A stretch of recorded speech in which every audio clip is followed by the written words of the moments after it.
I can't even hardly understand where all this came from. Clothing, food, condoms, human waste, needle caps, all among the trash surrounding this home on South Harris in the Hilltop. Well, you can just tell it's become quite the party zone. I mean, you've got people who are burning fires. They've been clearly doing a lot of drugs in the area. You can see all the evidence of the needles and the aluminum foil that's all over the place. And fortunately, these residents tell me this is nothing new. It's a common problem in our neighborhood that we have out of the area owners who own these properties and just abandon them for some reason. And that, of course, contributes to the blight in our community. How often does 311 get notified about this? Well, since it's been 10 years, I would say probably over 100 calls have been made. We looked back at some of the 311 calls made about this property on South Harris, some dating back to 2017.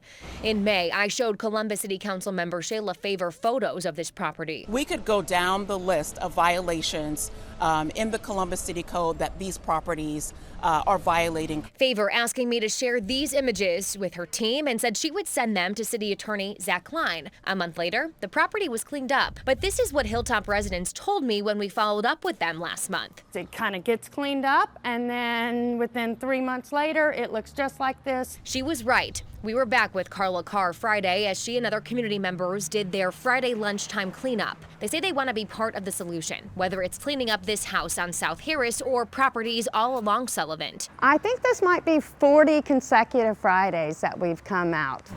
Hilltop resident Lisa Boggs has been committed to cleaning up the Hilltop for decades. She had a small army joining her Friday. I feel like, seeing a constant presence every week out here shows that there are people here that really care. Community advocates like Lisa and Carla want the owner of this property to care as much as they do, and they want the city to back them up and stop what has been a decade-long cycle. There's got to be a bigger solution than just, oh, well, the city's going to charge the owner to clean it, but it's going to be like this again in a month.